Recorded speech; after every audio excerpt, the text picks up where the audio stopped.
Tonight on Greater Boston, when Attorney General Maura Healey announced her run for governor last month, she left the race for her current job wide open.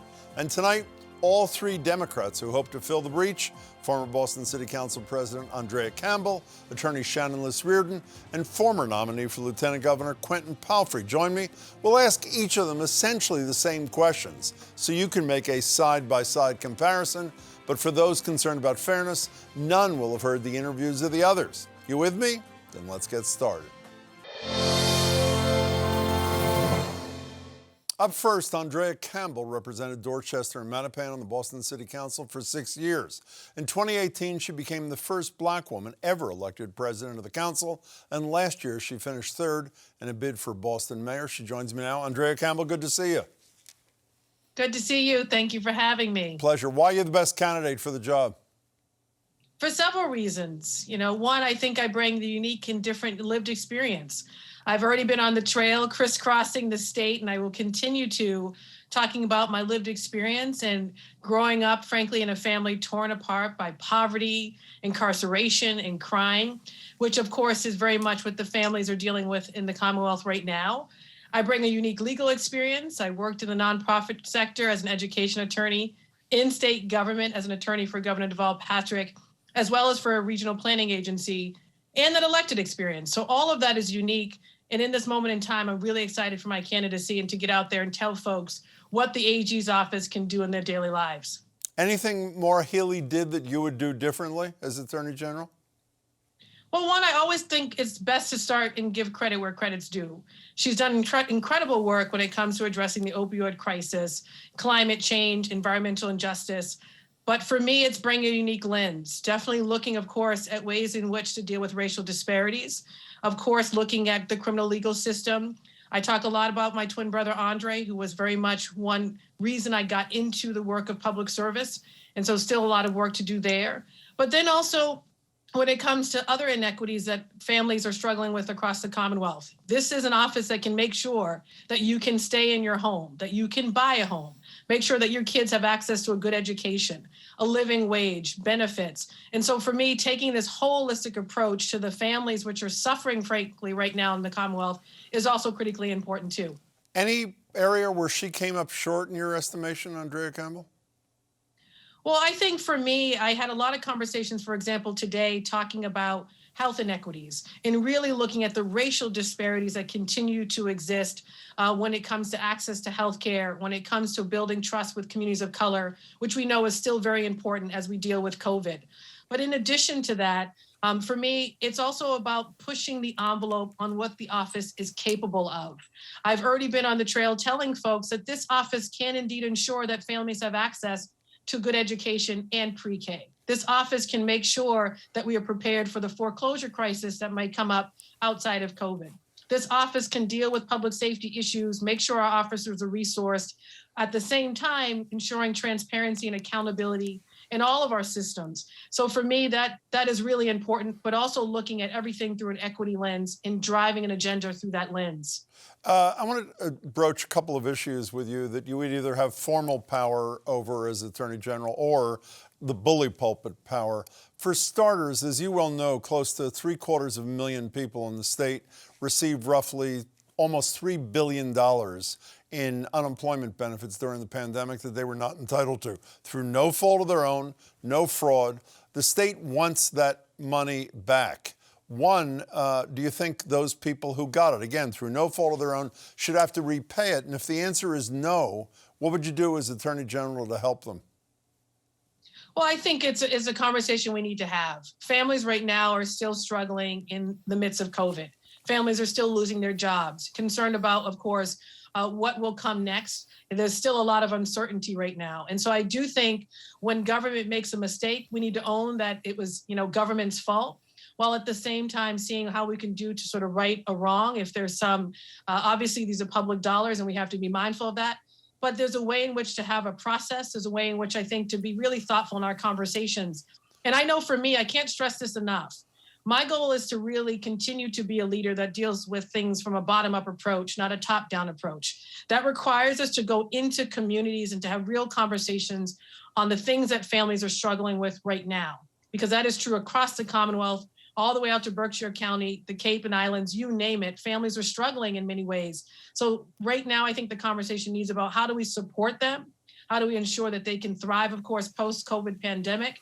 And then, of course, get a good footing so that they're prepared for the next thing that may come, including another pandemic in the future. All three of you running for the nomination have either on your website for the campaign or on the campaign trail talked about combating systemic racism.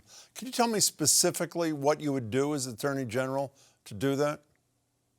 Essentially, it's a continuation of the work I've done my entire life. You know, as the city council president in Boston, I brought that whole institution through racial equity training. I fought for funding to make sure that that institution had that. But I also know training is not enough. It really is about intentionality. Everything we do, whether it's around healthcare, housing, the environment, climate, of course, the opioid crisis, criminal legal reform, you name it. It's really important that we look at issues through that lens, look at the disproportionate impact it can have on communities of color, and to make sure that as we are executing our responsibilities through regulations, legislation, et cetera, that everyone feels as though they're actually benefiting. But I'll add this. Many folks don't understand that when we're talking about racial disparities in any system, that does not just affect people of color or low-income residents.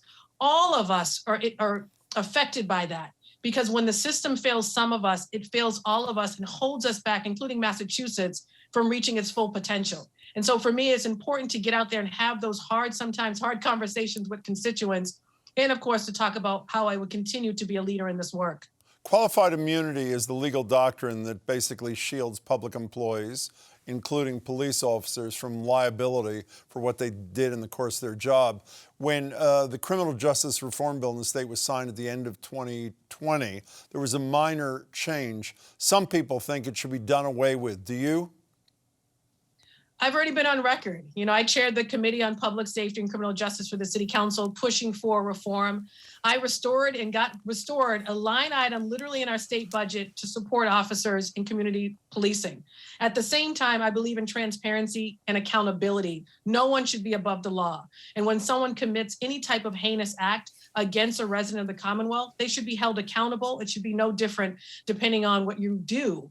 And so I think there really needs to be some deep conversations as a state, as a Commonwealth on that issue and so many others, because no one should be above the law. And I think that is the mantra we need to stand by in everything we do. I just need to be clear. Does that mean if they shouldn't be above the law that there should be no qualified immunity for police officers in Massachusetts? No, I've come out in record against that. And I think that everyone should be held accountable accordingly. And I will just add, in the context of George Floyd and other painful murders, of course, we've seen across the country, usually justice and accountability are not what wins the day because of laws like this that hold us back. I think there's a way to have a very thoughtful conversation with law enforcement on these issues and to move the needle forward for transparency and accountability, because at the end of the day, no one should be above the law when they commit wrongdoing. And that's what we're talking about here. We have less than a minute left. One last thing. We are the only state in America where the legislature, the governor's office, and the judiciary claim to be exempt from public record laws. Is that okay, or should it be fixed? I think it should be fixed. I truly believe in transparency, accountability, equity, justice, and that's true for public officials.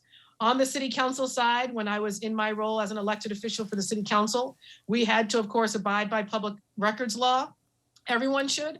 As a lawyer for Governor Patrick, I had to make sure that his administration and many others responded to these types of requests. Transparency is one fundamental foundation for government. It allows us to build trust. And so I think things that stand in the way of that should be reevaluated. Andrea Campbell, good luck. Great to see you. Hope to see you a lot in the coming year. Thank you. Next up, after building a career as a labor attorney, going up against giants like Uber, Lyft, Amazon, Shannon Liz Reardon challenged Ed Markey for his Senate seat in 2019. She later withdrew from the race, but she is back, and she joins me now. Shannon, it's good to see you. Good to see you, Jim. Why are you the best qualified person for the job? Jim, I have spent my career fighting the toughest battles, taking on the biggest challenges against some of America's largest corporations. I have fought for workers, I have won, and I'm excited to take this work to the people as the next Massachusetts Attorney General. Anything you do differently than how Maura Healey has done it in her time in office?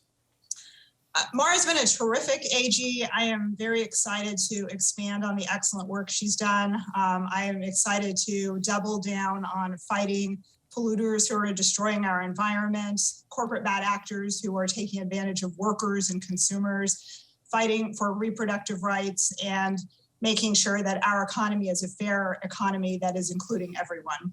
There were a couple of stories in the Globe right after she announced for governor, saying that she had not been aggressive enough in her pursuit of public corruption. She, on our radio show, said she thought that criticism was totally unfair and belied by her record. Do you think the criticism is fair? One of the incredibly important responsibilities of the Attorney General is to ensure that our laws are enforced, that all of our laws are enforced, and that includes the laws against public corruption.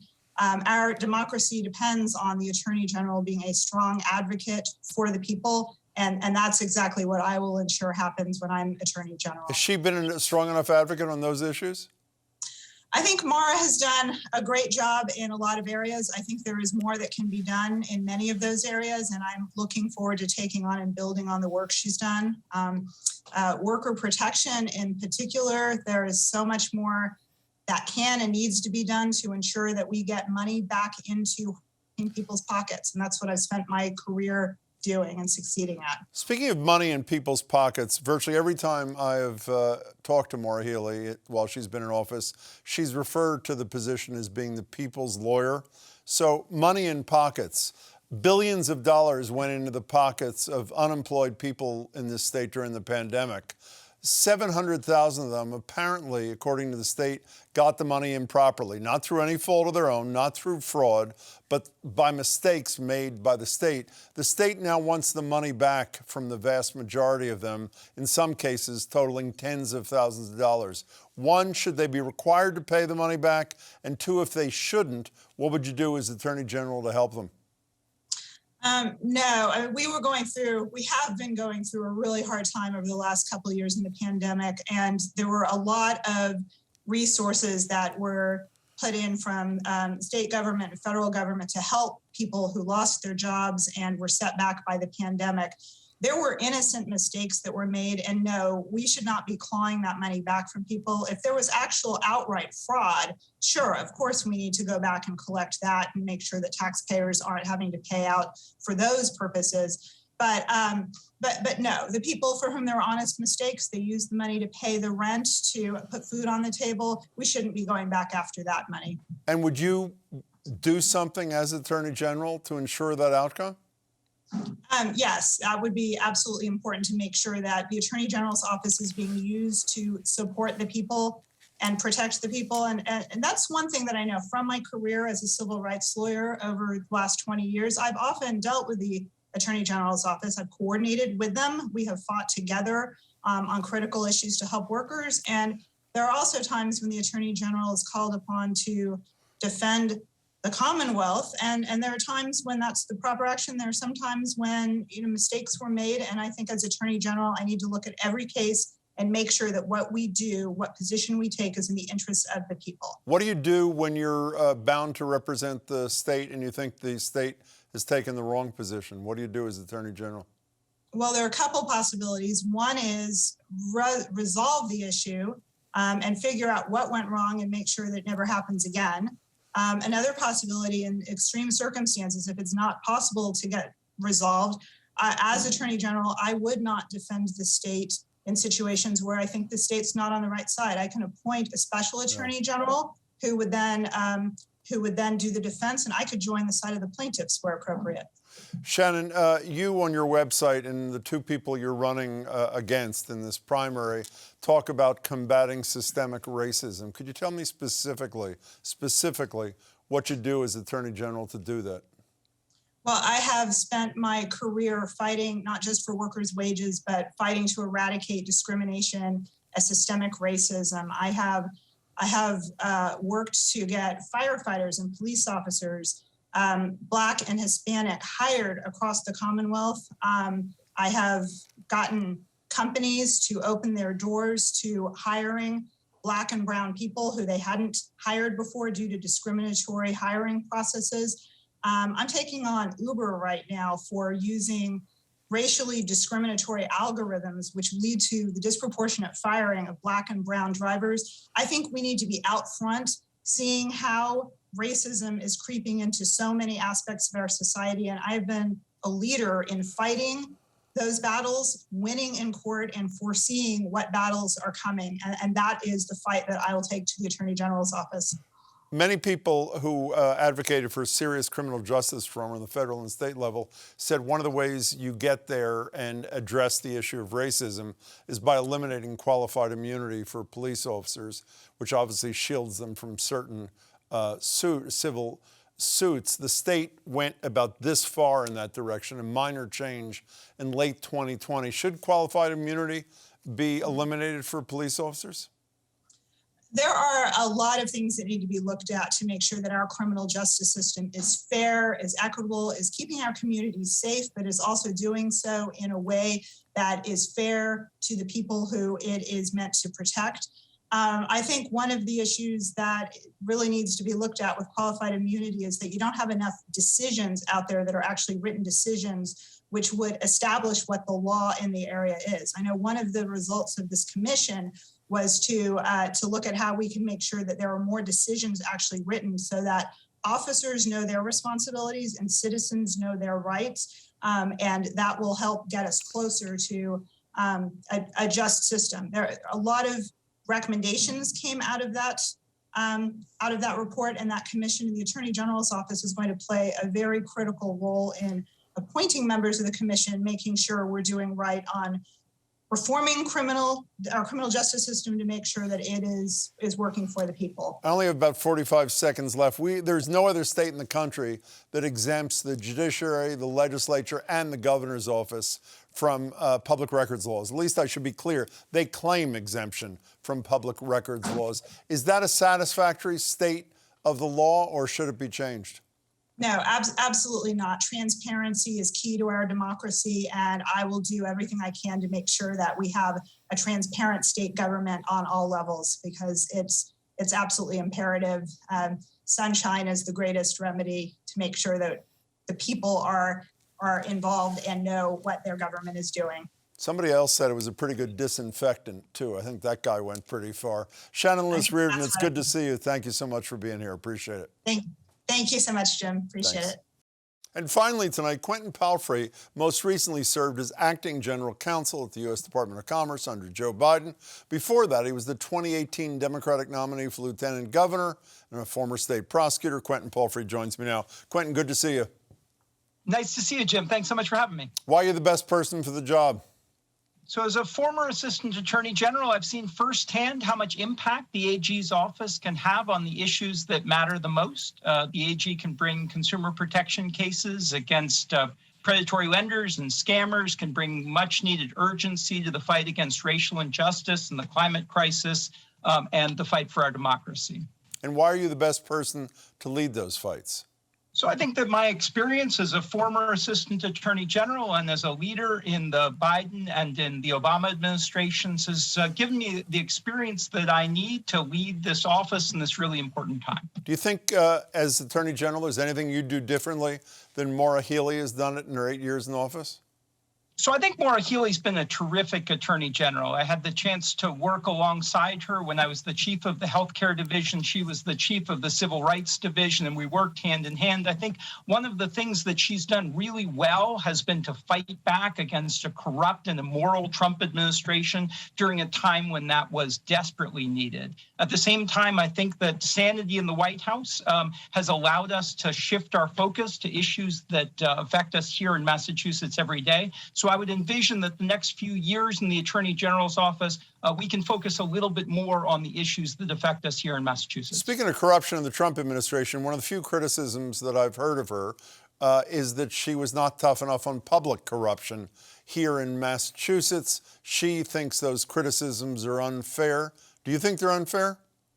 So I think that this is a moment in time when public faith in government is at a low ebb, and I do think that the Attorney General should help to provide accountability so that people can trust that the people working for them are doing so in their best interest. So I'd like to see a heightened focus on public corruption in our office. I had some firsthand experience when I came into the Biden administration on day one. I inherited a lot of legal issues, a lot of messes that were left behind by some frankly corrupt political appointees in the Trump administration. So I have some recent experience trying to clean up some of those messes. You mentioned consumer protection. This is a variation on a theme. I'd say 700,000 people in the Commonwealth were on unemployment during the pandemic, actually many more, but 700,000 who the Baker administration is contending through no fault of their own, meaning the recipient, received unemployment benefits.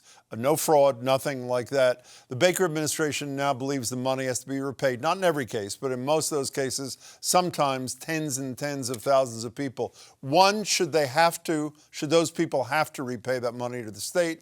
And if they should not, what are you going to do to help them?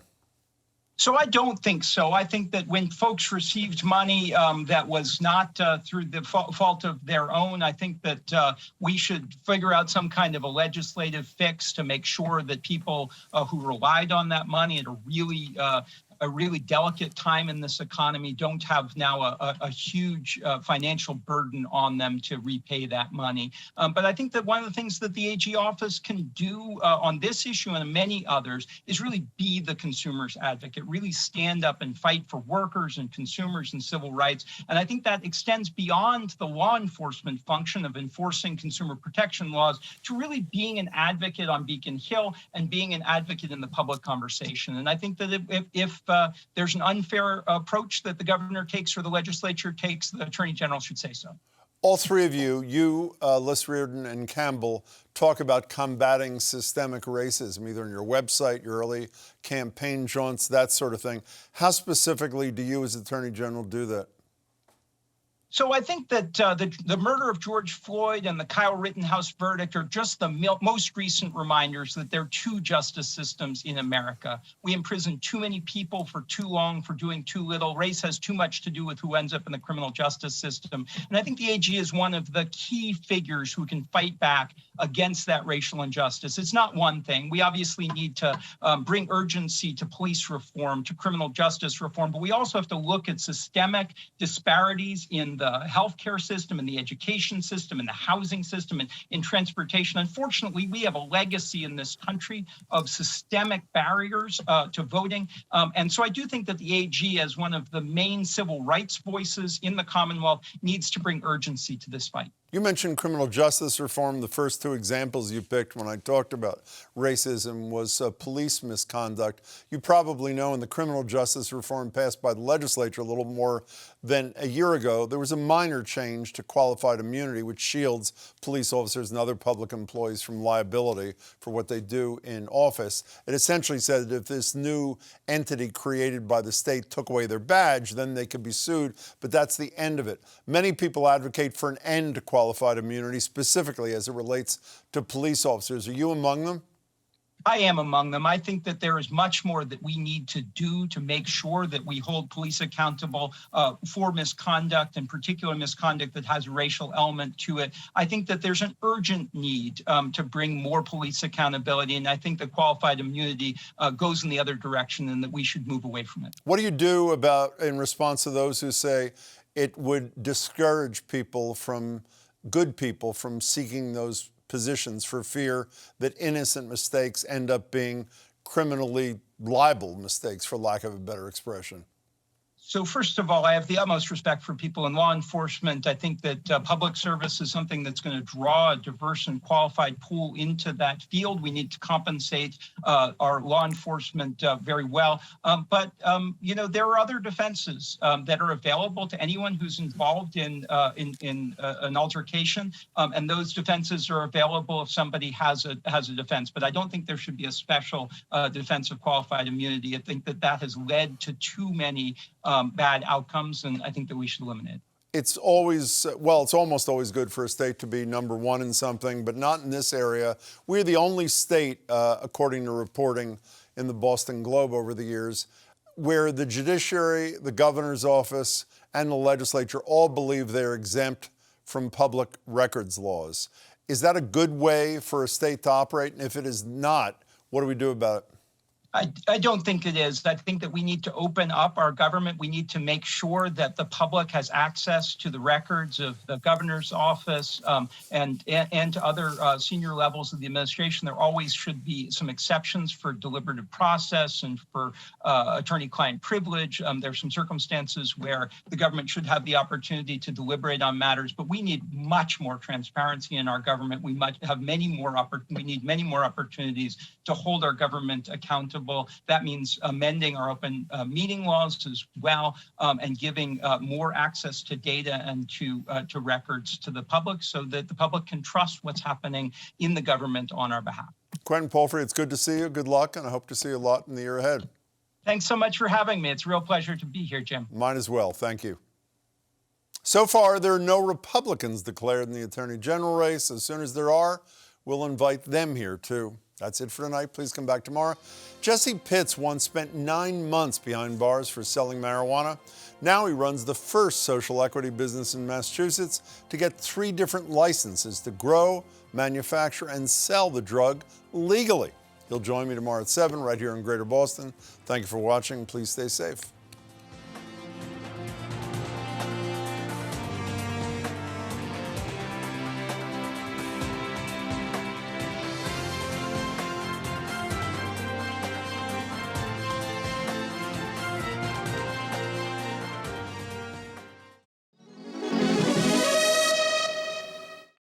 New dawn, New vibe. new duo. I'm looking forward to that, yeah. Join me, Paris Alston, And me, Jeremy Siegel. for GBH's Morning Edition with the local news and fresh insights you need. To start your morning and inspire your day. You know, you gotta live life on the edge a little bit. We're here weekdays from 5 to 10 on 89.7 and gbhnews.org. We got it. Let's go. It's a new dawn. See you in the morning.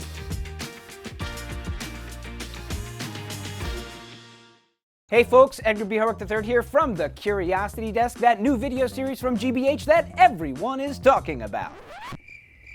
Okay, everybody's not talking about it yet, but here's what you need to know. It all starts with you, curiosity seekers and restless wanderers who meet each day full of questions and ready to learn something new. Then there's me, Edgar B. Hurwick III, certified student of history, professional question asker, award-winning journalist, former distant third-place finisher on an episode of Jeopardy! And, of course, experts, from authors to astrophysicists, engineers to etymologists. We answer your questions, take you to places you didn't even know you wanted to go, dive deeper into the news, and solve some of those mysteries hiding in plain sight all around us. When? Every week, a new episode lovingly crafted by our crackerjack team of curious content creators.